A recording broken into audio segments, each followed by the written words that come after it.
রাশিয়ার একটি পাহাড়ে বরফে ছড়িয়ে ছিটিয়ে থাকা ৯ জন পর্বতারোহীর মৃতদেহ পাওয়া গেছে। উদ্ধারকারী দল যখন তাদের খুঁজে বের করতে যায়, তখন তারা দেখতে পায় যে তাদের তাঁবুর ভেতর থেকে খোলা ছিল। মৃতদেহগুলি তুষারে পড়েছিল এবং কিছু তাদের অন্তর্বাসে ছিল। দুটি মৃতদেহের চোখ নেই, একজনের জিহ্বা নেই। তারা শূন্যের নিচে তাপমাত্রায় খালি পায়ে তাঁবু থেকে পালিয়ে গিয়েছিল। একজন পর্বতারোহীর মাথার খুলি ভেঙে গেছে, অন্যজনের গলা বাঁকানো হয়েছে এবং বাকিদের অভ্যন্তরীণভাবে ব্যাপক আঘাত রয়েছে। তদন্তকারীরা এটিকে হাইপোথার্মিয়ার মতো একটি প্রাকৃতিক ঘটনা বলে ঘোষণা করেছেন। কিন্তু এই অদ্ভুত বিবরণগুলি আজও মানুষকে বিভ্রান্ত করে চলেছে এবং কিছু তত্ত্ব এতটাই অন্ধকার যে প্রাকৃতিক ব্যাখ্যা তাদের কাছে কিছুই মনে হয় না। ১৯৫৯ সালে রাশিয়ার হুরাল পর্বতমালায় জানুয়ারিতে ২৫ ডিগ্রি সেলসিয়াস তাপমাত্রা হিমায়িত ছিল। বাতাস এত তীব্র ছিল যে মনে হয় এটি আপনার হাড়ও কেটে ফেলছে। তুষারাবৃত সাদা মরুভূমিতে কেবল তুষারাবৃত পাহাড় এবং যতদূর চোখ যায় নীরবতা। বাতাসের গর্জনই কেবল শোনা যায়। ১০ জন তরুণ পর্বতারোহীর একটি দল, যাদের বেশিরভাগই উরাল পলিটেকনিক ইনস্টিটিউটের ছাত্র, একটি দুঃসাহসিক অভিযানে যাত্রা শুরু করে। তাদের নেতা হলেন ইগর ডায়াটলভ, ২৩ বছর বয়সী একজন অভিজ্ঞ ট্রেকার, যিনি তার সূক্ষ্ম পরিকল্পনা এবং সুশৃঙ্খল নেতৃত্বের জন্য পরিচিত। ডায়াটলভ প্রতিটি খুঁটিনাটি নোট করতেন: আবহাওয়া, পথ, সরবরাহ, যাতে যে কোনো জরুরি পরিস্থিতি মোকাবেলা করা যায়। তার সাথে ছিলেন জিনা কালমগেরোভা, যার মুখে সবসময় হাসি থাকত; রুস্তিম লাবোদিন, একজন ক্রীড়াবিদ, যিনি এখন একজন প্রাক্তন ক্রীড়াবিদ ছিলেন; লুডমিলা ডুবিনিনা, স্পষ্টবাদী এবং নির্ভীক; আলেকজান্ডার কোথভ, খুব তীক্ষ্ণ মনের একজন বৈদ্যুতিক প্রকৌশলের ছাত্রী; এবং অন্যান্য তরুণ উদ্যমী ছাত্র, যাদের জন্য এই ভ্রমণটি একটি জীবন পরিবর্তনকারী অভিযান হতে চলেছে। তাদের লক্ষ্য ছিল মাউন্ট অটন জয় করা, একটি পর্বত যার নাম মানসি উপজাতির ভাষায় সেখানে যেও না। মানসি কিংবদন্তি অনুসারে এই জায়গাটি অভিশপ্ত, আগেও এখানে রহস্যজনকভাবে মানুষ মারা গেছে। ভ্রমণটি সুষ্ঠুভাবে শুরু হয়েছিল। দলটি প্রতি রাতে হেসেছিল। ২৮শে জানুয়ারি ইউরি ইউদিন নামে একজন সদস্য অসুস্থ হয়ে পড়েন। এর ফলে তাকে ফিরে আসতে বাধ্য করা হয়। তিনি ভেবেছিলেন দুর্ভাগ্য থেকে বাঁচতে এটাই তার সুযোগ, এবং গল্পটি যখন সামনে আসে, ইউরি ইউদিন ঠিকই বলেছিলেন। ১৯৫৯ সালের ২ ফেব্রুয়ারি পরে দলটি রেডিও নীরব হয়ে যায়। দিন কেটে যায়, সপ্তাহ কেটে যায়, এবং যখন অনুসন্ধান দলটি পৌঁছায়, তারা দেখতে পায় যে কুঁড়ে ঘরের তাঁবুগুলি এখনও তুষারের মধ্যে রয়েছে। কিন্তু কিছু অদ্ভুত ছিল। তাঁবুটি সুন্দরভাবে সাজানো হয়নি, ভেতর থেকে কেটে খোলা ছিল, যেন কেউ মরিয়া হয়ে পালানোর চেষ্টা করছে। আর সবচেয়ে ভয়ঙ্কর ব্যাপার হলো, বুট, জ্যাকেট এবং খাবার সহ সমস্ত জিনিসপত্র এখনও তাঁবুর ভেতরেই ছিল। কাঠ, রান্নার পাত্র, ঘুমানোর ব্যাগ, সবকিছুই অক্ষত ছিল। কিন্তু যখন অনুসন্ধানকারীরা পূর্ববর্তী পায়ের ছাপগুলি অনুসরণ করে, তারা লক্ষ্য করে যে এগুলি বেশিরভাগ খালি পায়ে বা মোজা।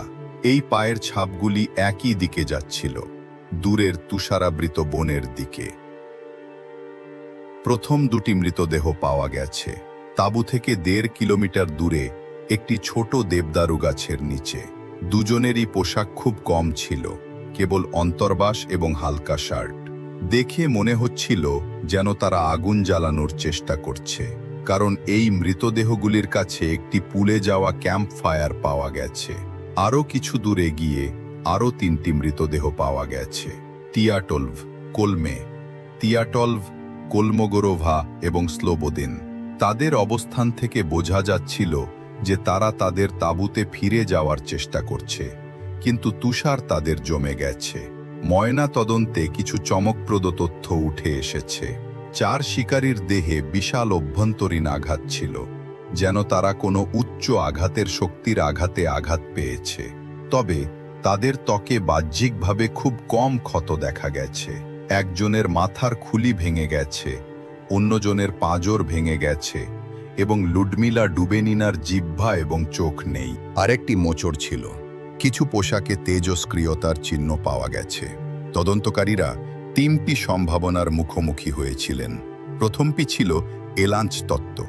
সরকারি প্রতিবেদনে সম্ভাব্য ভূমিধ্বসের ইঙ্গিত দেওয়া হয়েছিল। ভূমিধ্বসের আগমন হুকারদের তাদের তাঁবু কেটে আতঙ্কে পালিয়ে যেতে প্ররোচিত করেছিল। কিন্তু আপনি কি এই তত্ত্বের সমস্যা জানেন? তাঁবুর কাছে ভূমিধ্বসের কোনো স্পষ্ট লক্ষণ পাওয়া যায়নি, এবং যেখানে তাদের তাঁবুটি অবস্থিত ছিল সেই তুষার ঢাল ভূমিধ্বসের ঝুঁকিপূর্ণ ছিল না। পায়ের ছাপ স্পষ্টভাবে দৃশ্যমান ছিল, যা একটি বড় ভূমিধ্বসের পরে অসম্ভব হতো। আরেকটি তত্ত্ব ছিল সামরিক পরীক্ষা। এটি ছিল শীতল যুদ্ধের যুগ। উরাল অঞ্চলে গোপন ক্ষেপণাস্ত্র পরীক্ষা এবং প্যারাসুট মাইন ব্যবহার করা হয়েছিল। সোভিয়েত সেনাবাহিনী হয়তো এখানে একটি পরীক্ষা চালিয়েছিল, যা হুকারদের উপর আঘাত করেছিল, এবং এটিই বিকিরণের চিহ্ন ব্যাখ্যা করে। কিন্তু আরেকটি প্রশ্ন ওঠে, কেন স্থানীয় কর্তৃপক্ষ মৃতদেহগুলি ফেরত পাঠালো এবং কেন কোনো বিস্ফোরণের গর্ত খুঁজে পাওয়া গেল না? তৃতীয় তত্ত্বটি হল অলৌকিক কার্যকলাপ। স্থানীয়রা মানসী উপজাতির গোপন স্থান, ইউএফও দেখা এবং জ্বলন্ত বস্তুর কথা জানিয়েছে। কেউ কেউ বলে যে পর্বতারোহীরা এমন কিছু দেখেছিল যা তাদের দেখা উচিত ছিল না, এবং প্রকৃতি বা অন্য কিছু দ্বারা তাদের শাস্তি দেওয়া হয়েছিল। এখন প্রতিটি তত্ত্বেরই নিজস্ব দ্বন্দ্ব রয়েছে, এবং প্রতিটি সূত্রের সাথে সাথে রহস্য আরও গভীর হয়। 1959 সালের মার্চ মাসে যখন তুষার গলতে শুরু করে, অনুসন্ধানকারীরা বাকি 4টি মৃতদেহ একটি গিরিখাতে 4 মিটার তুষার নিচে খুঁজে পান। এই পর্বতারোহীরা স্পষ্টতই আরও গুরুতর আঘাতের সাথে মারা গিয়েছিলেন। মনে হচ্ছিল যেন তারা কোনো শক্তিশালী বিস্ফোরণে আঘাত পেয়েছেন অথবা প্রচণ্ড চাপের শিকার হয়েছেন। আর আপনি কি জানেন এর মধ্যে সবচেয়ে অদ্ভুত জিনিসটি কি ছিল? তারা যে পোশাক পরেছিলেন তা অন্য পর্বতারোহীদের ছিল। দেখে মনে হচ্ছিল যেন তারা তাদের মৃত সহকর্মীদের পোশাক ব্যবহার করে মরিয়া পরিস্থিতিতে বেঁচেছিলেন। আর এখানেই জ্বলন্ত কক্ষ তত্ত্বটি আসে। এই এলাকার কয়েক কিলোমিটারের মধ্যে একাধিক প্রত্যক্ষদর্শী সেই রাতে আকাশে ঘট উজ্জ্বল কমলা রঙের গোলক দেখার কথা জানিয়েছেন। কেউ কেউ বলেন যে এগুলি সোভিয়েত গোপন অস্ত্র, আবার কেউ কেউ বলেন যে এগুলি ইউএফও। একজন প্রত্যক্ষদর্শী দাবি করেছেন যে তিনি আগে এই অঞ্চলের আকাশে এই ধরনের আলো দেখেছিলেন, নীরবে নীরবে চলাচল করে এবং তারপর হঠাৎ অদৃশ্য হয়ে যায়। এখন কল্পনা করুন যে একটি ঠান্ডা রাতে আপনার তাঁবুটি ভেতর থেকে কেটে ফেলা হয়েছে। আপনি তুষার দিয়ে খালি পায়ে দৌড়াচ্ছেন। আপনার কিছু সঙ্গীর মাথা এবং পাঁজর কোনো দৃশ্যমান বাহ্যিক আঘাত ছাড়াই পিষ্ট হয়েছে। বিজ্ঞানের মতে এই ট্র্যাজেডি আতঙ্ক, হাইপোথার্মিয়া এবং পরিবেশগত ঝুঁকির সংমিশ্রণের কারণে ঘটেছে। কিন্তু 60 বছর পরেও কিছু তথ্য অমীমাংসিত রয়ে গেছে। হাইপোথার্মিয়ার সময় এমন কিছু ঘটে যা আমরা প্যারাডক্সিক্যাল পোশাক খুলে ফেলা বলি। চরম হাইপোথার্মিয়ায় শরীর মিথ্যা সংকেত পাঠায়, যার ফলে ব্যক্তি তার পোশাক ছিঁড়ে ফেলে। এখন এটি কিছু ক্ষেত্রে ব্যাখ্যা করে, কিন্তু জিহ্বা হারিয়ে যাওয়া, চোখ হারিয়ে যাওয়া, বিকিরণ এবং তার উপরে মাথার খুলি এবং পাঁজরের চূর্ণবিচূর্ণ কিভাবে ব্যাখ্যা করা যেতে পারে? তারপর আসে ইনফ্রাসাউন্ড তত্ত্ব।